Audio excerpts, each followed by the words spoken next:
서울가정법원 안은 이상할 정도로 조용했다. 창문 틈으로 들어오는 겨울 햇빛이 차갑게 바닥에 떨어져 있었다.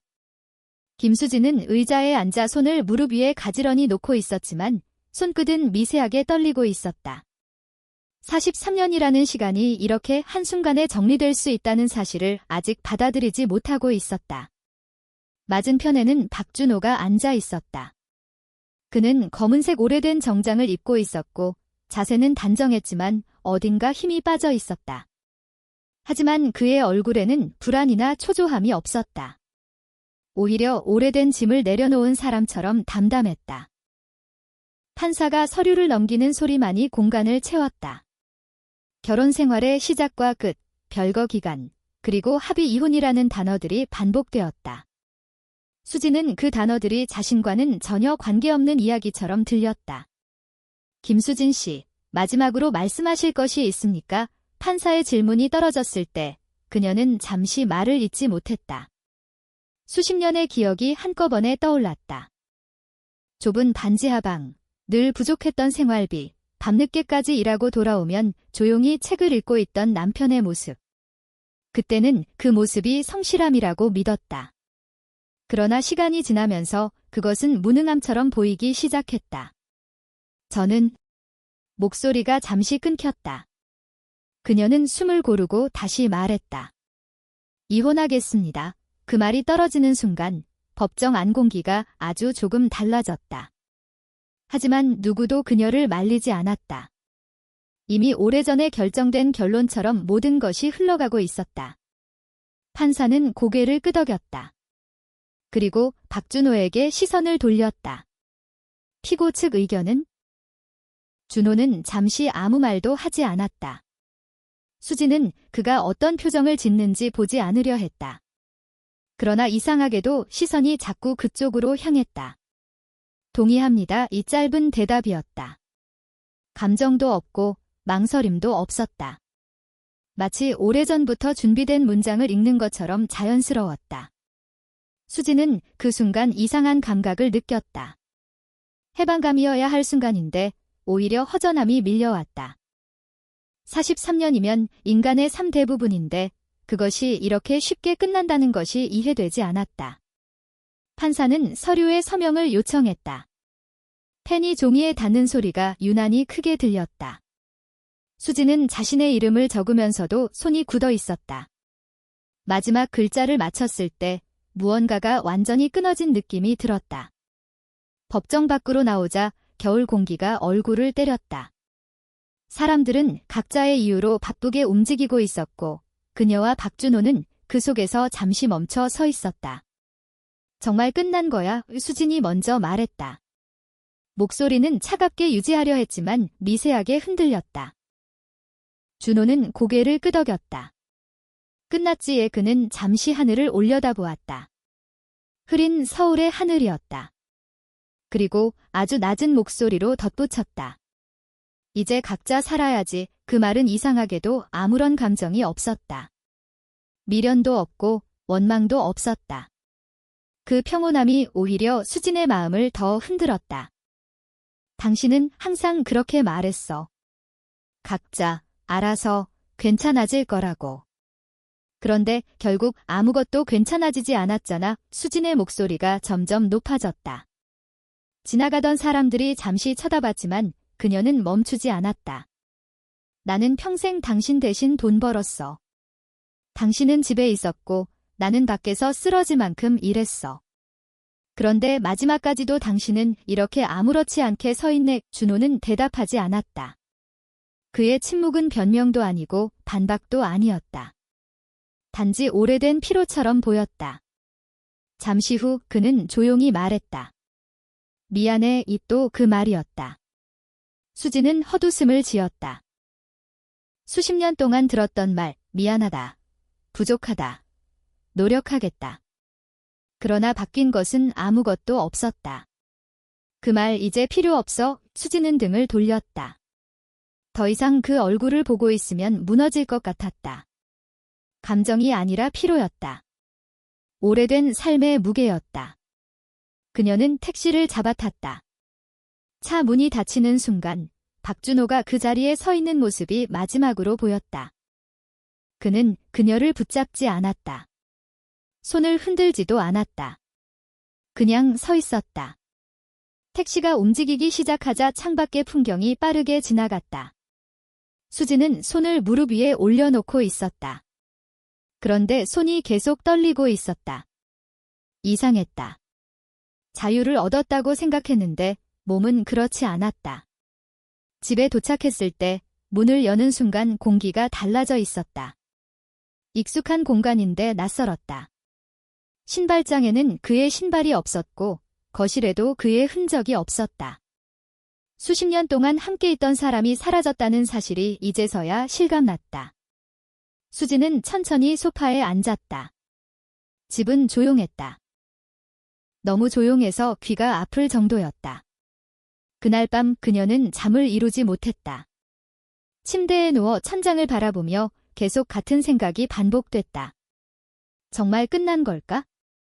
이렇게 쉽게 끝낼 수 있는 관계였을까?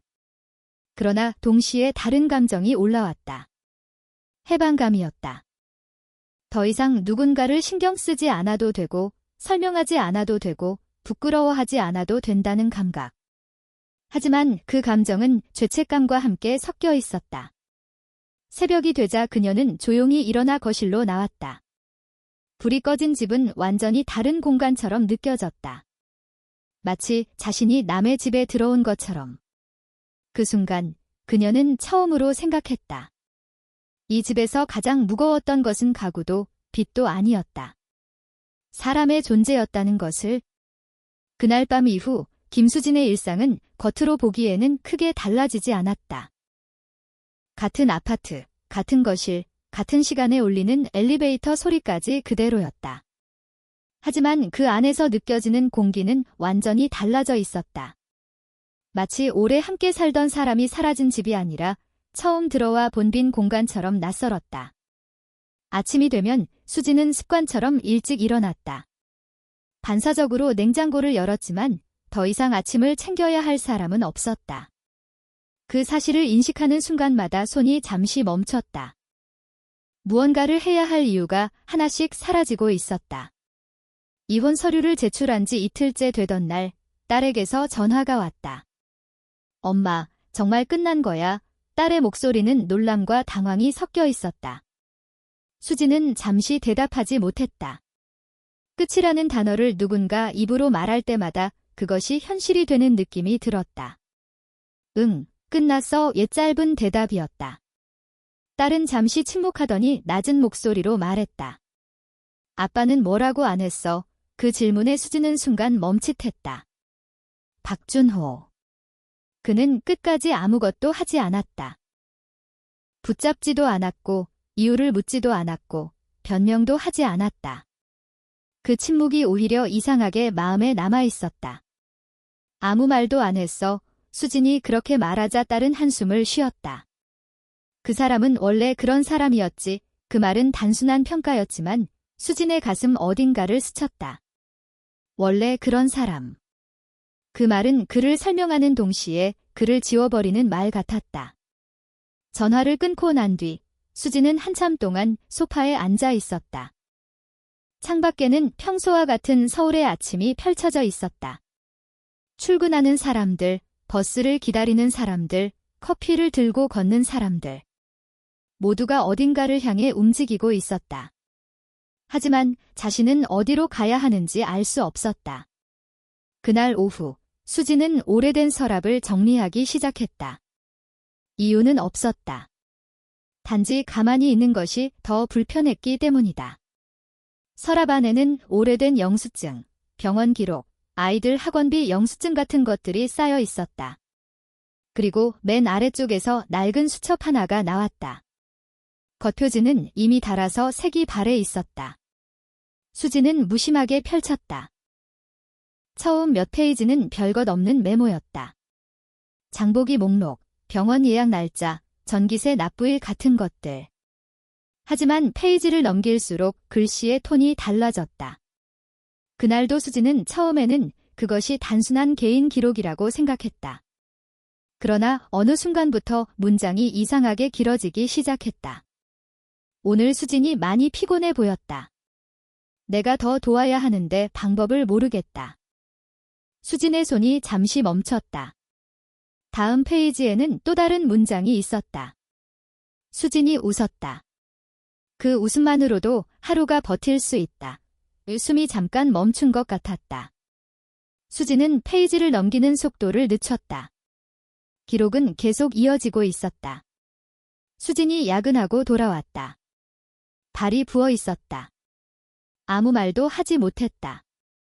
오늘 수진이 밥을 먹으면서 한숨을 쉬었다. 내가 무능해서 그런 것 같다. 이 수진은 천천히 수첩을 닫았다.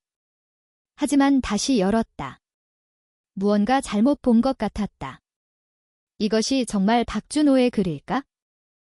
그 사람은 평생 말이 없었고 감정을 드러내지 않았다. 그런데 이 글은 너무도 선명하게 감정을 담고 있었다. 그날 밤 수진은 잠을 이루지 못했다. 수첩이 머릿속에서 계속 떠올랐다.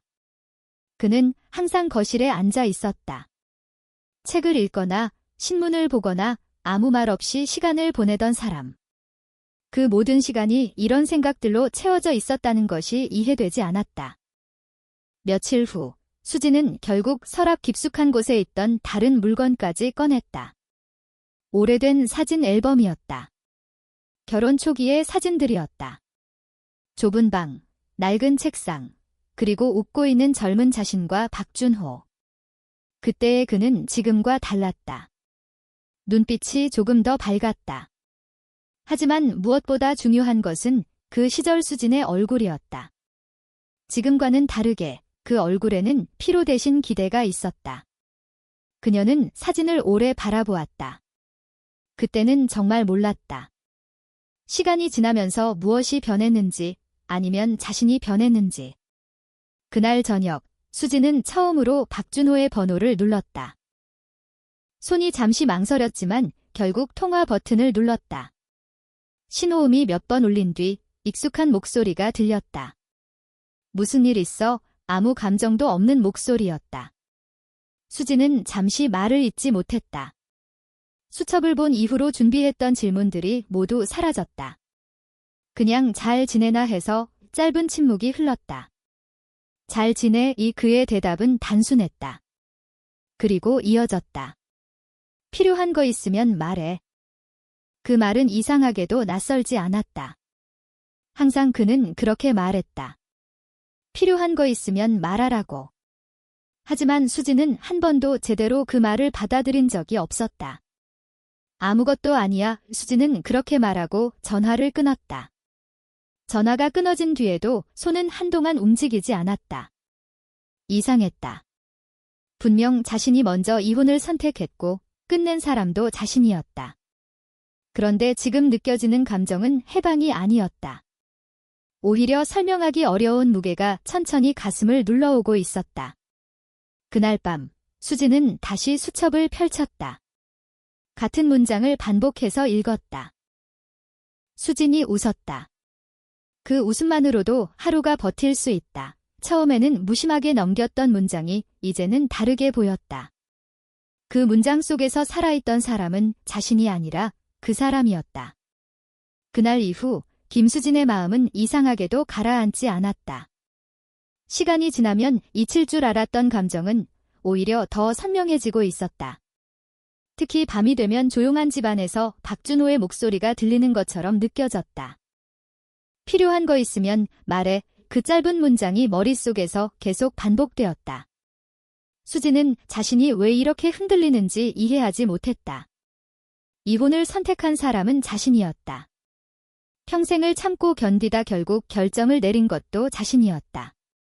그런데 지금의 감정은 승리나 해방이 아니라 설명하기 어려운 혼란이었다. 며칠 후 수진은 병원 진료를 마치고 돌아오는 길에 우연히 박준호와 함께 다니던 오래된 시장 근처를 지나게 되었다. 예전에는 주말마다 함께 장을 보던 곳이었다. 그는 항상 뒤에서 조용히 따라다녔고 그녀가 물건을 고르면 아무 말 없이 봉투를 들었다. 그 기억은 너무 자연스러워서 특별하다고 생각한 적이 없었다.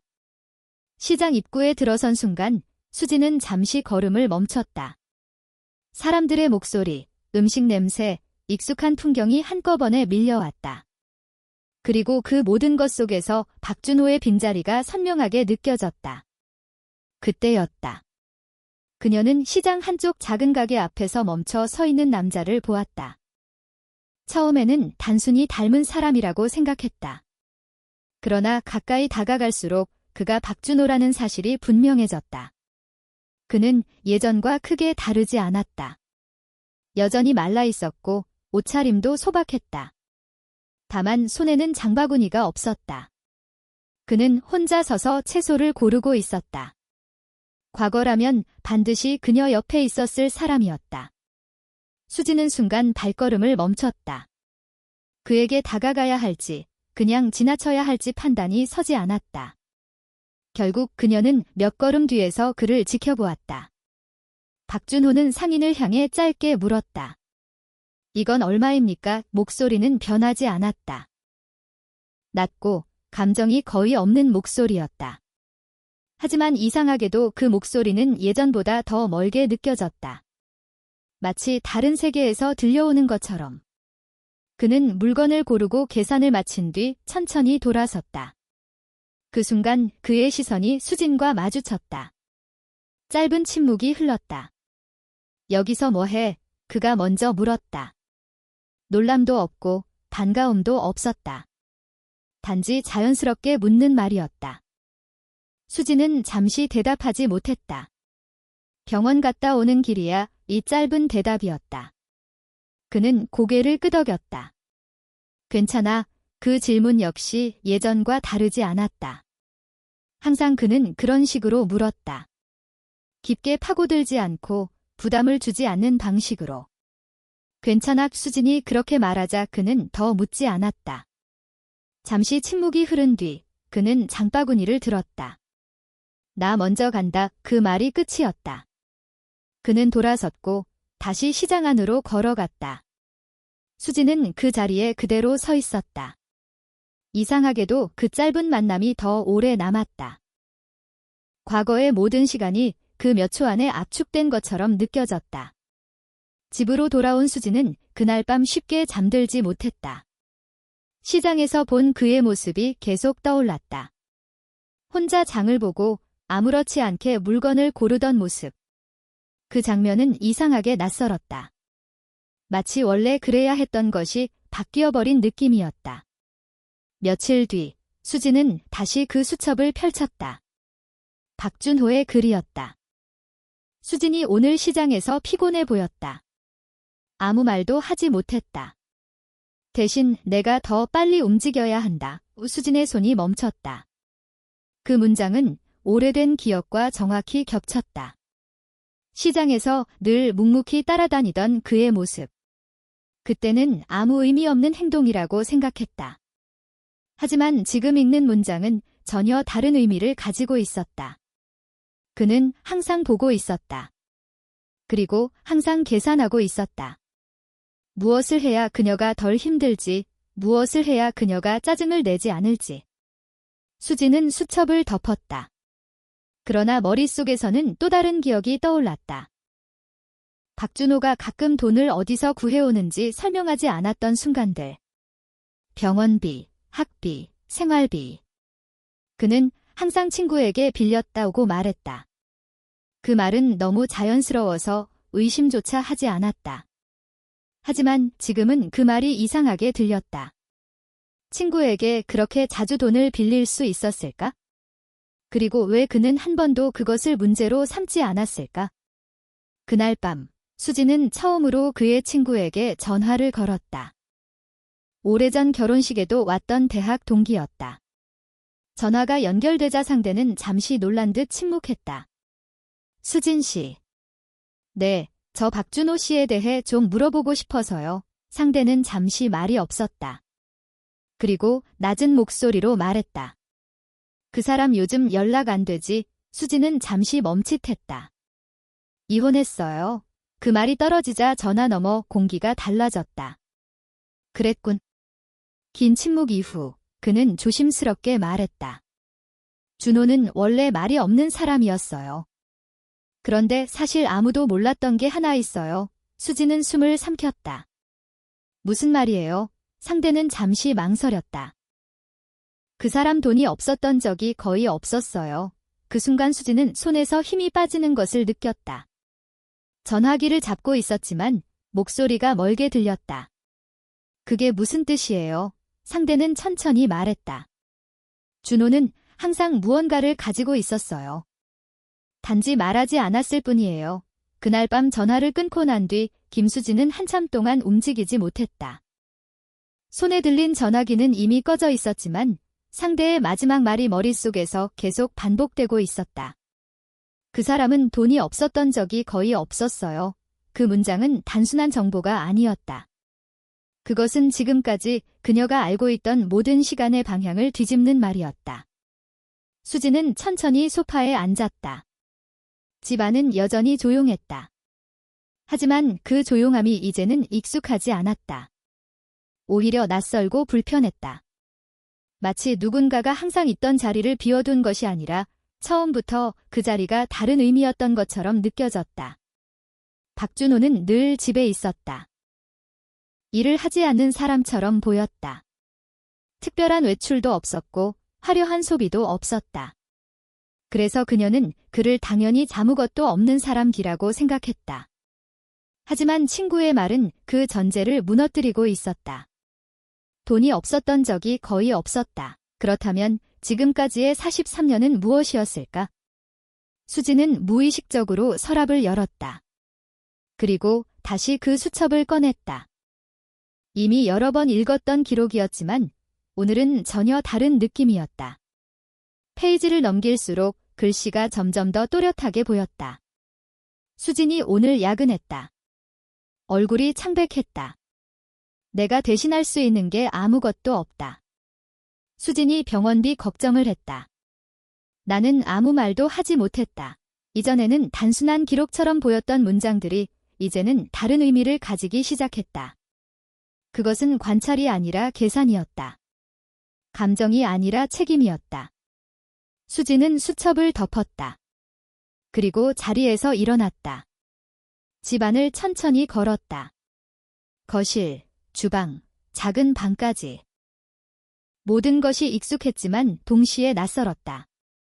그 이유를 이제는 어렴풋이 알 것 같았다. 이 공간은 단순한 생활 공간이 아니라 누군가가 계속해서 유지해온 결과물이었다. 다음 날 아침, 수지는 다시 시장으로 갔다. 어제 그를 본 장소였다. 특별한 이유는 없었다. 단지 확인하고 싶었다. 어제 본 것이 우연이었는지 아니면 실제로 그가 그곳에 있는지. 하지만 시장에 도착했을 때 그는 보이지 않았다. 대신 작은 채소 가게 상인은 그녀를 알아본 듯 고개를 끄덕였다. 어제 그분 찾으세요. 수지는 순간 멈칫했다. 여기 자주 오세요. 상인은 자연스럽게 대답했다. 자주 오죠. 조용한 분이에요. 항상 같은 시간에 와서 필요한 것만 사고 가요. 그 사람 여기서 오래 살았나요? 상인은 잠시 생각하더니 말했다. 글쎄요. 원래는 다른 동네에 있었던 것 같은데 몇 년 전부터는 이 근처에 혼자 사는 것 같던데요. 혼자. 그 단어가 이상하게 마음에 남았다. 수지는 시장을 한 바퀴 더 돌았다. 하지만 더 이상 그를 찾을 이유는 없다는 것을 알고 있었다.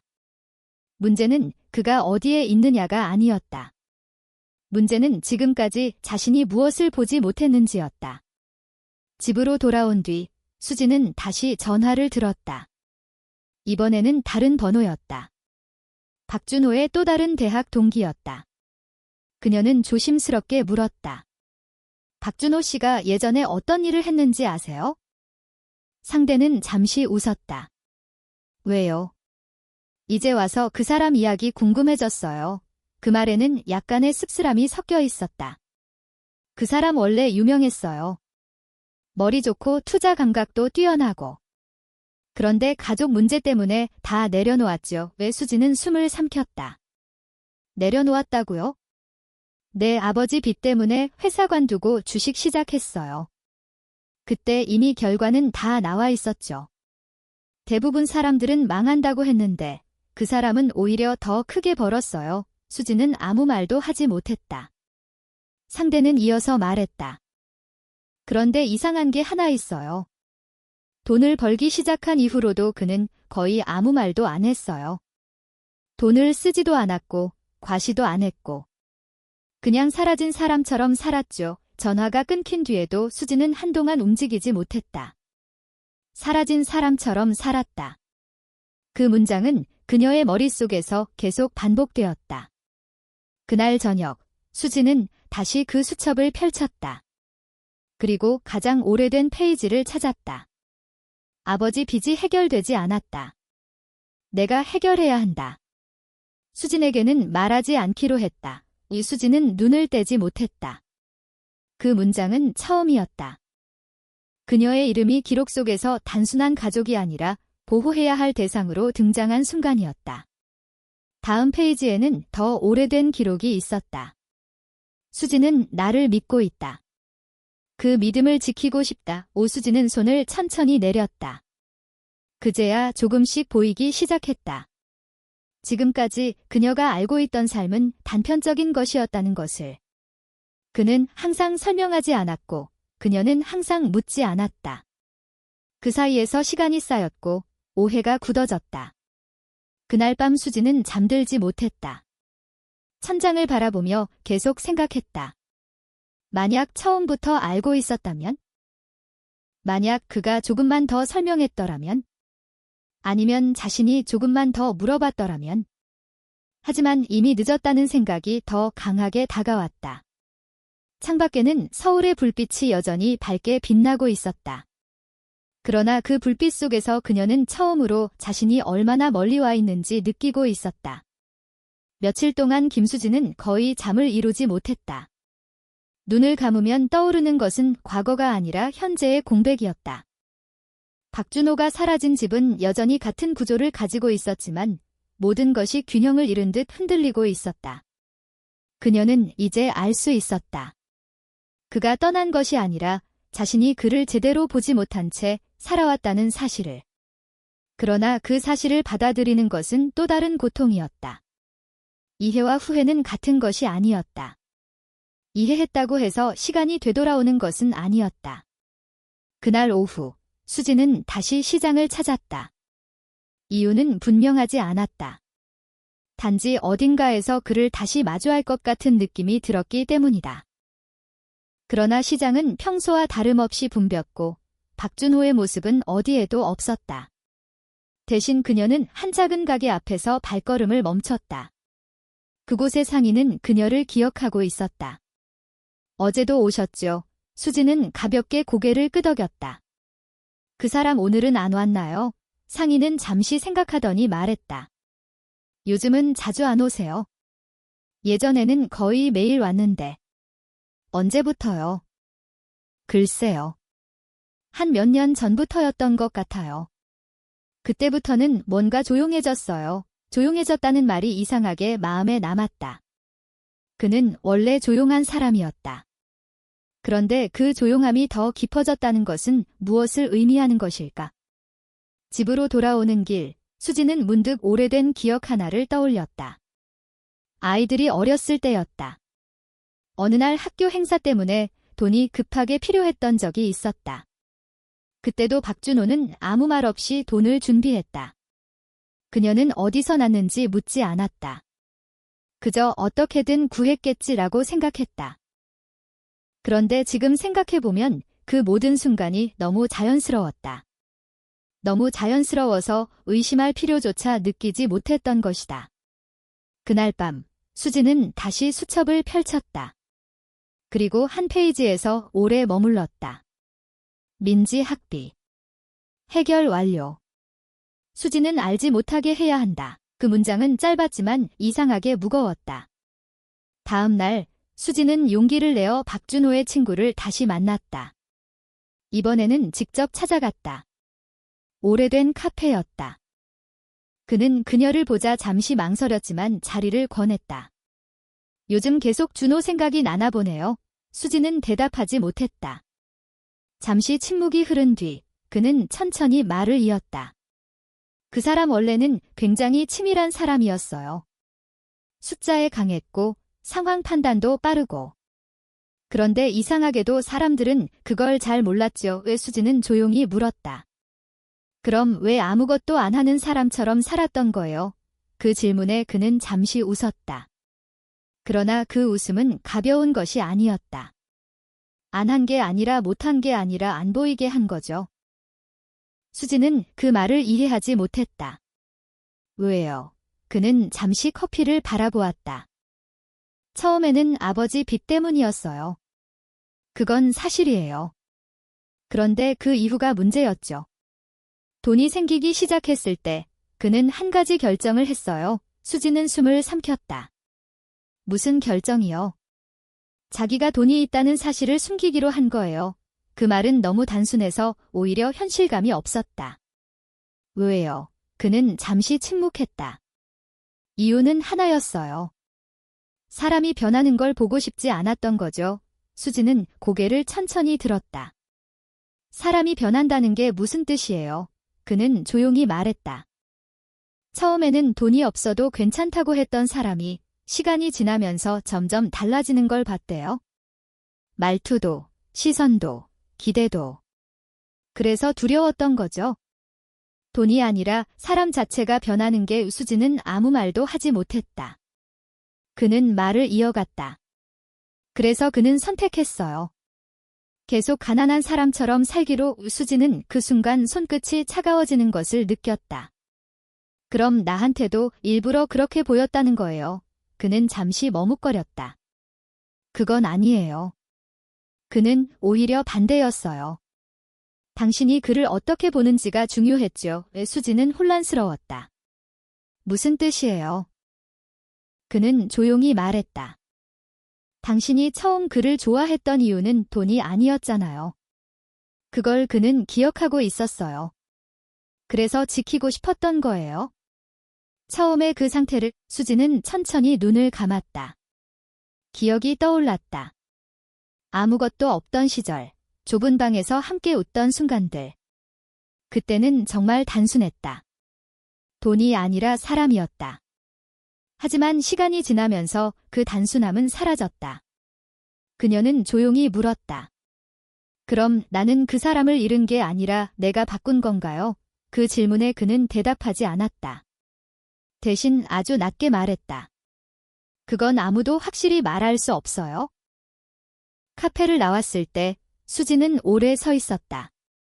바람이 차가웠다. 하지만 그녀는 움직이지 않았다. 머릿속에는 하나의 생각이 계속 반복되고 있었다. 그가 숨긴 것은 돈이 아니라 자신이 무너지는 것을 막기 위한 시간이었다는 것, 그리고 그 시간을 자신은 너무 늦게 알아버렸다는 것. 그날 카페를 나선 김수지는 곧바로 집으로 돌아가지 못했다. 발걸음이 자연스럽게 이어지지 않았다.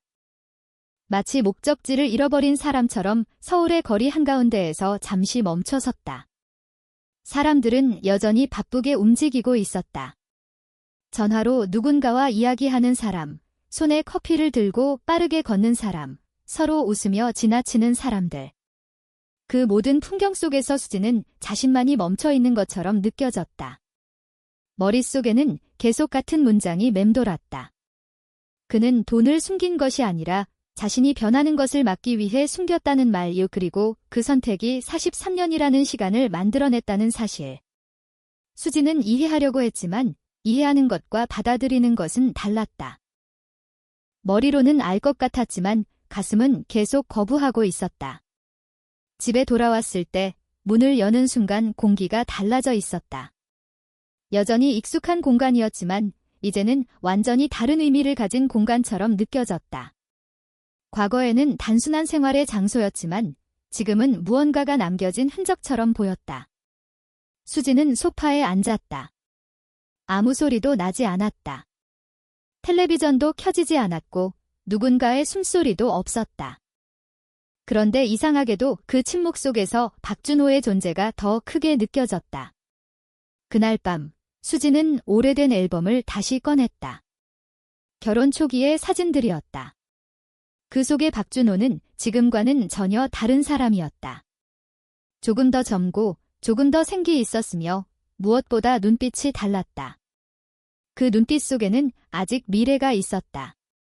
수지는 사진을 넘기다 멈췄다. 한 장의 사진에서 두 사람이 좁은 방 안에서 웃고 있었다. 아무것도 없는 공간이었다. 작은 식탁, 오래된 냉장고, 얇은 이불. 그러나 그 사진 속에서는 그것이 문제가 아니었다. 중요한 것은 공간이 아니라 사람의 표정이었다. 그때의 자신은 지금보다 훨씬 단순했다. 비교하지 않았고 부끄러워하지 않았고 누군가와 자신을 끊임없이 비교하지도 않았다. 수지는 사진을 오래 바라보다가 조용히 중얼거렸다. 그때는 왜 괜찮았을까? 그 질문은 아무에게도 향하지 않았다. 다음 날 수지는 병원 진료를 마친 뒤 무작정 버스를 탔다. 특별한 목적지는 없었다. 단지 생각을 멈추고 싶었다. 버스 창밖으로 서울의 풍경이 계속 흘러갔다. 그리고 어느 순간 익숙하지 않은 동네에서 그녀는 무심코 내렸다. 조용한 주택가였다.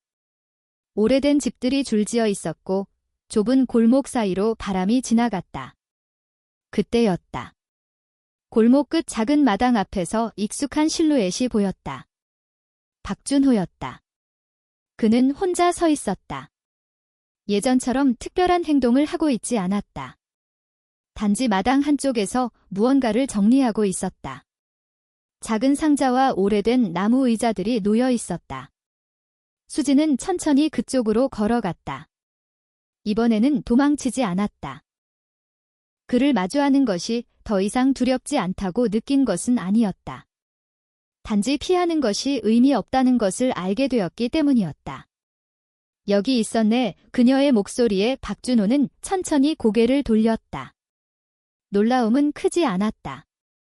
마치 그녀가 올 것을 알고 있었던 사람처럼 담담했다. 왔네. 이 그의 대답은 짧았다. 수지는 잠시 주변을 둘러보았다. 여기서 뭐해? 그는 잠시 손에 들고 있던 상자를 내려놓았다. 정리 중이야. 왜? 그는 바로 대답하지 않았다. 잠시 침묵한 뒤 말했다. 정리할 시간이 된 것 같아서. 그 말은 이상하게도 무겁지 않았다. 그러나 그 안에는 분명한 끝의 감각이 있었다. 수지는 그를 바라보았다. 예전과 다르지 않은 얼굴이었다. 하지만 이제는 그 얼굴을 다르게 보게 되었다. 아무 말도 하지 않지만 많은 것을 숨기고 있었던 사람. 아니, 숨긴 것이 아니라 말하지 않은 사람. 당신 왜 나한테 말 안 했어? 그 질문은 결국 다시 돌아온 것이었다. 박준호는 잠시 그녀를 바라보았다. 그리고 아주 낮은 목소리로 말했다. 말하면 달라질까 봐. 수지는 눈을 내리깔았다. 뭐가? 그는 잠시 하늘을 바라보았다. 사람이 그 말은 이전보다 더 직접적이었다. 수지는 조용히 숨을 삼켰다. 나는 변하지 않을 줄 알았어. 그는 바로 대답하지 않았다. 대신 천천히 말했다. 처음에는 믿었어. 시간이 지나도 그 마음이 그대로일 거라고. 그는 잠시 멈췄다. 그런데 시간이 지나면 사람은 바뀌더라. 돈 때문이 아니라 삶 때문에. 수지는 아무 말도 하지 못했다. 그는 다시 상자를 정리하기 시작했다. 그 행동은 너무 평범해서 오히려 비현실적으로 느껴졌다. 그럼 나는 뭐였어? 수진의 목소리는 조금 떨렸다. 박준호는 손을 멈췄다. 그리고 아주 조용히 말했다. 내가 지키고 싶었던 전부였어. 그 말 이후로 한동안 아무 소리도 나지 않았다. 바람만이 골목 사이를 지나갔다. 수지는 그 자리에서 움직이지 못했다. 머릿속에는 수많은 말이 떠올랐지만 어느 것도 입 밖으로 나오지 않았다. 그녀는 처음으로 깨달았다. 이 대화는 답을 찾기 위한 것이 아니라 이미 끝난 시간을 확인하는 과정이라는 것을. 그날 골목에서 돌아온 뒤 김수지는 오랫동안 아무것도 하지 못했다. 집에 들어왔지만 집이라는 느낌이 들지 않았다. 몸은 익숙한 공간 안에 있었지만 마음은 여전히 그 골목에 머물러 있었다. 박준호의 마지막 말이 계속 반복되었다. 내가 지키고 싶었던 전부였어. 그 문장은 설명이 아니라 선언처럼 남아 있었다. 수지는 그 말의 의미를 이해하려고 했지만 이해하려 할수록 더 멀어지는 느낌이었다.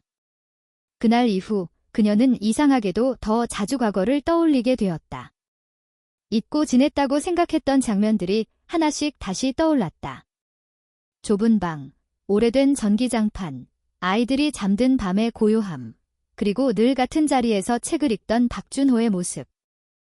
예전에는 그 모습이 아무것도 하지 않는 사람처럼 보였다. 하지만 지금 떠올려보면 그 시간은 단순한 정적이 아니었다. 그는 항상 무언가를 계산하고 있었고 동시에 무언가를 감추고 있었다.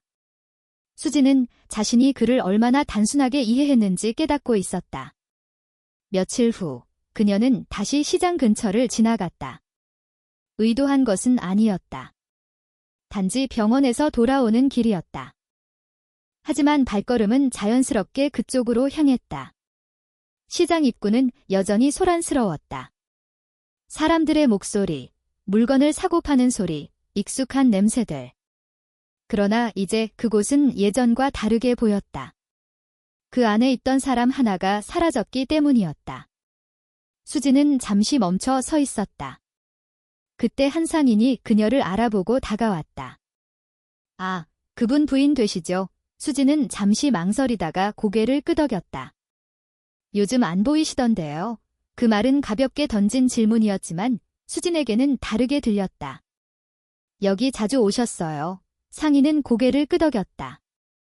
네, 항상 조용히 오셔서 필요한 것만 사가셨어요.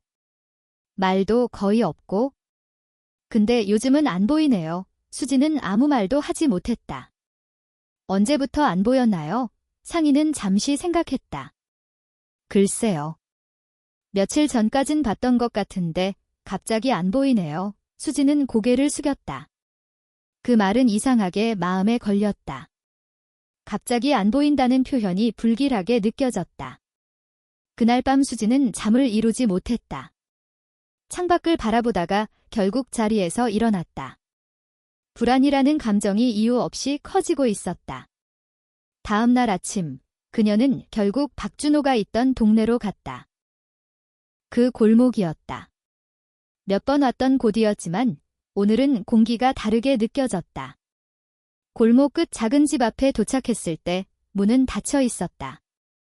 창문도 조용했고 마당에는 아무도 없었다. 수지는 잠시 문 앞에 서 있었다. 노크를 해야 할지 망설였다. 그러나 손이 쉽게 움직이지 않았다. 그때 뒤에서 낯선 목소리가 들렸다. 그 집 사람 찾으세요? 수진이 돌아보자 옆집 노인이 서 있었다. 여기 사는 부녀의 노인은 잠시 그녀를 바라보았다. 아, 그 사람. 며칠 전에 짐 싸서 나갔어요. 수지는 순간 숨이 멈췄다. 나갔다고요. 노인은 고개를 끄덕였다. 네, 조용히 나갔어요. 원래 그런 사람이었죠. 말없이 들어왔다가 말없이 나가고 오수지는 아무 말도 하지 못했다. 어디로 갔는지 아세요? 노인은 고개를 저었다. 그건 모르죠. 물어보지도 않았고 말하지도 않았어요. 수지는 한동안 그 자리에 서 있었다. 골목은 여전히 조용했지만 그 조용함은 이전과 달랐다. 이제는 완전히 비어있는 느낌이었다. 집으로 돌아오는 길, 수지는 계속 같은 생각만 했다. 그는 사라졌다. 그리고 아무 말도 남기지 않았다. 그날 밤, 수지는 수첩을 다시 펼쳤다. 하지만 이번에는 글을 읽지 않았다. 그저 페이지를 넘겼다. 수진이 오늘 피곤해 보였다. 수진이 웃었다. 수진이 걱정했다. 이 문장들은 이제 단순한 기록이 아니었다. 그것은 누군가의 삶 전체였다. 누군가가 자신을 어떻게 바라보고 있었는지를 기록한 흔적이었다. 수지는 조용히 수첩을 덮었다. 그리고 처음으로 생각했다. 그는 떠난 것이 아니라 끝까지 아무것도 요구하지 않은 채 사라진 것일지도 모른다고. 박준호가 사라진 뒤 일주일이 지났지만 김수진의 삶은 오히려 더 무거워졌다. 아무것도 없는 집은 원래보다 조용했지만 그 조용함 속에는 설명할 수 없는 압박이 있었다. 마치 어떤 진실이 아직 드러나지 않은 채 집안 어딘가에 남아있는 것처럼 느껴졌다. 수지는 처음 며칠 동안은 그가 단순히 떠난 것이라고 생각하려 했다. 혼자 살기 위해 정리하고 다시 혼자만의 삶으로 돌아간 것이라고. 그러나 시간이 지날수록 그 생각은 설득력을 잃어갔다. 그는 그런 식으로 끝내는 사람이 아니었다. 수첩 속 기록들이 계속 떠올랐다. 모든 것이 자신을 향해 있었던 문장들. 그러나 그 문장들 뒤에는 항상 무언가를 숨기고 있다는 느낌이 있었다. 단순한 감정 기록이 아니라 의도된 침묵처럼 보였다. 그날 오후, 수지는 오래된 집 서랍을 다시 열었다. 이미 여러 번 뒤졌던 곳이었지만 이유 없이 다시 확인하고 싶었다. 그리고 맨 아래쪽에서 낡은 갈색 서류 가방 하나를 발견했다. 처음에는 아무 생각 없이 꺼냈다. 그러나 손에 들었을 때 느낌이 달랐다. 가방은 오래됐지만 단단했고 잠금 장치는 아직도 멀쩡했다. 수지는 잠시 망설이다가 조심스럽게 열었다. 그 안에는 서류들이 정리된 채로 들어있었다. 은행 명세서, 투자 관련 문서, 오래된 계약서들. 처음에는 의미를 알 수 없었다. 하지만 첫 번째 서류를 펼친 순간 그녀의 손이 멈췄다. 숫자가 있었다. 처음에는 잘못 본 줄 알았다. 다시 눈을 비볐다. 그러나 숫자는 변하지 않았다. 수십억 단위의 자산 기록이었다. 수지는 그대로 바닥에 주저앉았다. 서류가 손에서 떨어졌지만 다시 주울 힘이 없었다. 머릿속이 하얘졌다. 지금까지 자신이 알고 있던 모든 것이 무너지는 느낌이었다. 가방 안에는 더 많은 서류가 있었다. 주식 거래 내역, 배당금 기록, 오래된 투자 노트. 페이지를 넘길수록 숫자는 더 커졌다. 그리고 더 충격적인 것은 그 기록이 최근 몇 년 사이에 만들어진 것이 아니라는 점이었다. 수지는 떨리는 손으로 문서를 다시 읽었다. 그 순간 그녀는 한 문장을 발견했다. 생활비 부족 시 수진에게는 알리지 않고 자산 일부매도. 그 문장을 읽는 순간 숨이 막혔다. 그는 돈이 없었던 사람이 아니었다. 오히려 반대였다. 하지만 그는 그것을 숨기고 있었다. 단순한 숨김이 아니라 의도적인 은폐였다. 수지는 서류를 하나씩 더 확인했다. 병원비, 학비, 집 수리 비용. 그 모든 순간마다 누군가 돈을 빌려왔다고 했던 기억이 떠올랐다. 하지만 지금 눈앞의 기록은 그 모든 것이 빌림이 아니라 자산 처리였다는 사실을 보여주고 있었다. 그는 빌린 것이 아니었다. 그는 팔고 있었다. 수지는 손을 떨며 가방을 닫았다. 그러나 머릿속은 이미 닫히지 않았다. 그날 밤 그녀는 거의 잠을 이루지 못했다. 계속 같은 질문이 떠올랐다. 왜 이렇게까지 숨겼는지.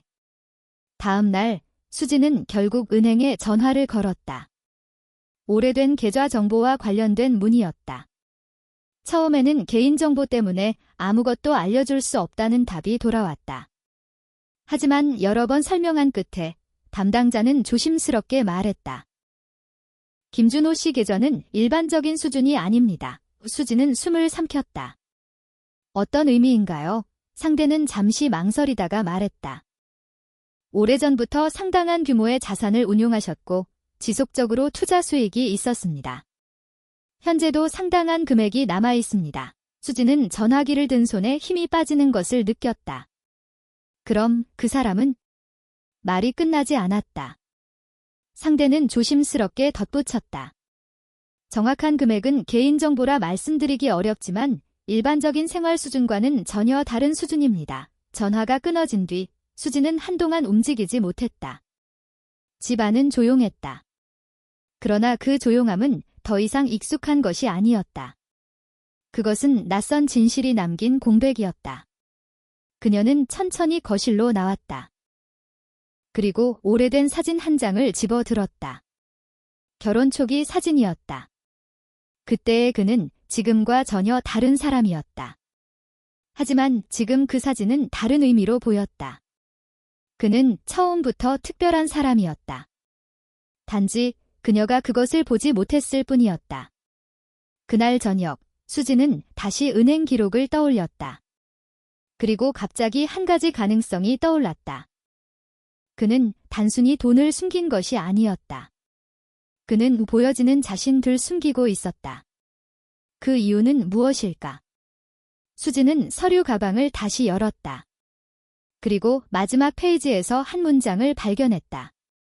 수진이 나를 보는 방식이 변하지 않기를 바란다. 그 문장을 읽는 순간 모든 것이 연결되기 시작했다. 그는 돈을 숨긴 것이 아니라 자신을 지키고 있었던 것이다. 그리고 동시에 그녀가 변하는 것을 막으려 했던 것이다. 수지는 천천히 눈을 감았다. 이제 문제는 단순하지 않았다. 그가 무엇을 가졌는지가 아니라 그가 왜 그것을 숨겼는지였다. 그리고 그 이유는 아직 완전히 드러나지 않았다. 그날 이후 김수진은 거의 아무것도 하지 못했다. 집안의 공기는 여전히 조용했지만 그 조용함은 더 이상 평온이 아니었다. 그것은 무언가가 완전히 드러나지 않은 상태에서만 존재하는 긴장감이었다. 서류 가방을 발견한 이후로 수진의 생각은 계속 같은 지점에서 맴돌았다. 박준호는 단순히 돈을 숨긴 사람이 아니었다. 그는 자신의 삶 전체를 조용히 설계하고 있었다. 그리고 그 설계 속에는 그녀가 있었다. 수지는 그 사실을 받아들이고 싶지 않았지만 이미 여러 조각들이 맞춰지고 있었다. 그날 오후, 그녀는 결국 다시 은행에 전화를 걸었다. 이번에는 조금 더 구체적인 질문을 던졌다. 오래된 투자 기록과 관련된 내용이었다. 담당자는 잠시 망설이다가 말했다. 그분은 한때 상당히 유명한 개인 투자자였습니다. 수지는 그 말을 듣는 순간 손끝이 차가워졌다. 유명했다고요? 네, 20년 전쯤이요.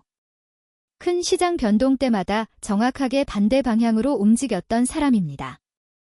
당시에는 운이라고 생각하는 사람도 많았지만 결과적으로는 매우 성공적인 투자였습니다. 수지는 아무 말도 하지 못했다. 상대는 계속 말했다. 그런데 이상한 점이 하나 있었습니다. 그분은 돈이 늘어날수록 오히려 더 조용해졌습니다. 소비도 하지 않았고 생활 수준도 바꾸지 않았습니다. 그 말은 수진이 알고 있던 박준호의 모습과 정확히 일치했다. 늘 같은 옷, 같은 생활, 같은 침묵. 전화를 끊고 난 뒤 수진은 창가에 서 있었다.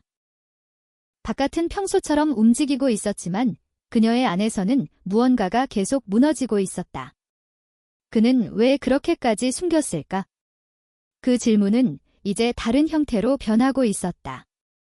단순한 궁금증이 아니라 자신에 대한 질문이 되어가고 있었다. 수지는 다시 서류 가방을 열었다. 그리고 오래된 투자 노트를 펼쳤다. 그 안에는 단순한 숫자뿐 아니라 짧은 문장들이 적혀 있었다. 수진이 오늘 피곤해 보였다. 시장 일부 매도. 수진이 병원비 걱정. 장기 투자 정리. 수진이 불안해하지 않도록 현금 흐름 유지의 수진은 문장을 읽을수록 숨이 점점 가빠졌다. 그는 시장을 본 것이 아니라 그녀를 기준으로 모든 결정을 내리고 있었다. 투자, 매도, 보유. 모든 선택의 기준이 수익이 아니라 수진의 감정이었다. 그 순간 수진은 깨달았다. 자신이 알고 있던 경제적 현실과 실제 현실 사이에는 거대한 간극이 있었다는 것을. 그리고 그 간극을 유지한 사람은 바로 박준호였다. 며칠 후, 수진은 결국 그의 옛 친구를 다시 찾아갔다. 이번에는 더 이상 망설이지 않았다. 그는 그녀를 보자 긴 한숨을 내쉬었다. 이제 다 아셨나 보네요. 수진은 고개를 끄덕였다. 왜 그렇게까지 숨긴 거죠? 그는 잠시 창밖을 바라보았다. 그 사람은 원래 두 가지를 동시에 믿었어요.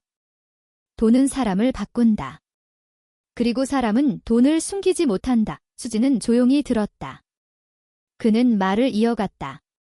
그래서 그는 선택했어요. 자신이 가진 것을 드러내지 않는 방식으로 살기로. 오수진은 이해되지 않는 듯 물었다. 그게 왜요? 그는 잠시 침묵했다. 당신 때문이었죠. 외수진은 그 말을 듣는 순간 몸이 굳었다. 나 때문에요. 그는 고개를 끄덕였다. 처음 만났을 때 당신은 그 사람이 돈이 없어서가 아니라 사람 자체로 괜찮다고 말했어요. 그 말을 그는 평생 기억했어요. 수진은 눈을 내리깔았다. 기억이 떠올랐다. 젊은 시절, 아무것도 없던 시절, 단순했던 관계. 그때 그녀는 정말 그렇게 생각했다. 돈이 없어도 괜찮다고. 함께라면 된다고. 그는 계속 말했다. 그래서 그는 두려웠던 거예요. 만약 돈이 있다는 걸 알게 되면 그 처음의 마음이 사라질까 봐. 수진은 아무 말도 하지 못했다. 그래서 그는 평생 시험하지 않았어요. 대신 숨겼죠. 수진은 조용히 물었다. 그럼 나는 계속 속고 있었던 건가요? 그는 고개를 저었다. 그 사람은 속이려고 한 게 아니에요. 오히려 반대였죠. 당신이 변하지 않기를 바랐던 거예요. 그 말은 더 깊은 혼란을 만들었다. 집으로 돌아오는 길, 수진은 계속 같은 생각을 반복했다. 그는 자신을 속인 것이 아니라 지키고 있었다. 그러나 그 방식은 결과적으로 그녀를 혼란 속에 남겨두었다. 그날 밤, 수진은 창가에 오래 서 있었다. 서울의 불빛은 여전히 밝았지만 그 빛은 이제 다른 의미로 보였다. 그녀는 처음으로 생각했다. 그가 지킨 것은 돈이 아니라 처음에 자신이었다는 것을. 그날 밤 김수진은 잠들지 못했다. 창밖의 불빛은 여전히 도시를 밝히고 있었지만 그 빛은 더 이상 그녀에게 위로가 되지 않았다. 오히려 그 밝음이 낯설게 느껴졌다. 모든 것이 그대로인데 자신만 다른 시간에 남겨진 사람처럼 느껴졌다. 서류 가방 속 문장들이 계속 떠올랐다. 수진이 불안해하지 않도록, 수진이 피곤해 보였기 때문에, 수진이 모르게. 그 모든 선택의 중심에는 항상 자신이 있었다. 그러나 그것은 동시에 자신이 아무것도 알지 못한 상태로 살아왔다는 뜻이기도 했다. 수진은 처음으로 자신이 박준호를 몰랐다는 사실이 아니라 보지 않았다는 사실을 받아들이기 시작했다. 다음 날 아침, 수진은 무작정 버스를 탔다. 목적지는 없었다. 그러나 마음은 이미 하나의 방향으로 향하고 있었다. 그가 마지막으로 있던 골목, 그가 조용히 짐을 정리하던 곳, 골목은 여전히 조용했다. 하지만 이번에는 이전과 달랐다. 텅 빈 공간이 아니라 무언가가 끝난 뒤의 공간처럼 느껴졌다. 마치 오래된 문장이 지워진 자리처럼. 수진은 그 집 앞에 서서 한참을 움직이지 못했다. 문은 잠겨 있었고 마당에는 아무도 없었다. 그녀는 천천히 손을 들어 문을 두드릴까 고민했지만 결국 하지 않았다. 그 행동이 이제는 의미가 없다는 것을 알고 있었다. 그때였다. 옆집 노인이 다시 그녀를 알아보고 다가왔다. 또 오셨네요. 수진은 고개를 끄덕였다. 여기 아직 아무도 안 들어왔나요? 노인은 고개를 저었다. 그 사람 떠난 뒤로는 아무도 안 왔어요. 원래 그런 사람이었죠. 조용히 살다가 조용히 사라지고. 오수진은 잠시 망설이다가 물었다. 어디로 갔는지 정말 모르세요? 노인은 잠시 하늘을 바라보았다. 그건 모르죠. 그런데 그 사람은 아마 어디든 괜찮을 거예요. 수진은 그 말을 이해하지 못했다. 왜요? 노인은 천천히 말했다. 그 사람은 원래 어디에 있든 혼자서 완성된 사람이었으니까요. 그 말은 이상하게 오래 남았다. 집으로 돌아오는 길, 수진은 계속 그 문장을 반복했다. 혼자서 완성된 사람. 그 표현은 위로도 아니고 비난도 아니었다. 단지 사실처럼 들렸다. 그날 밤, 수진은 처음으로 서류 가방을 다시 열지 않았다. 대신 창가에 앉아 오래 앉아 있었다. 그리고 아주 오래된 기억 하나를 떠올렸다. 처음 결혼하던 날이었다. 아무것도 없던 작은 방, 비가 조금씩 내리던 창문. 그때 그는 조용히 말했다. 나 지금 가진 건 없어. 그런데 하나는 약속할 수 있어? 그녀는 웃으며 물었다. 뭔데? 그는 잠시 망설이다가 말했다. 당신이 나 때문에 부끄럽지 않게는 살게. 그 기억은 너무 오래되어서 잊힌 줄 알았다. 하지만 사실은 잊힌 것이 아니라 다른 기억들 속에 묻혀 있었던 것이었다. 수지는 천천히 눈을 감았다. 그는 그 약속을 지켰다. 방식이 이해되지 않았을 뿐이었다. 며칠 뒤, 수지는 마지막으로 은행에 갔다. 오래된 계좌에 대해 정리할 것이 있었다. 직원은 그녀를 보며 조심스럽게 말했다. 해당 자산은 이미 대부분 장기 운용 상태로 남아 있습니다. 특별한 변동은 없습니다. 수지는 고개를 끄덕였다. 그 사람 지금 어디 있는지 알 수 있을까요? 직원은 난처한 표정을 지었다. 그건 저희도 알 수 없습니다. 유수지는 더 묻지 않았다. 은행을 나와 길을 걷는 동안 그녀는 처음으로 어떤 감정을 느꼈다. 슬픔도 아니고 분노도 아니었다. 그것은 더 조용한 감정이었다. 늦게 이해한 것에 대한 감정이었다.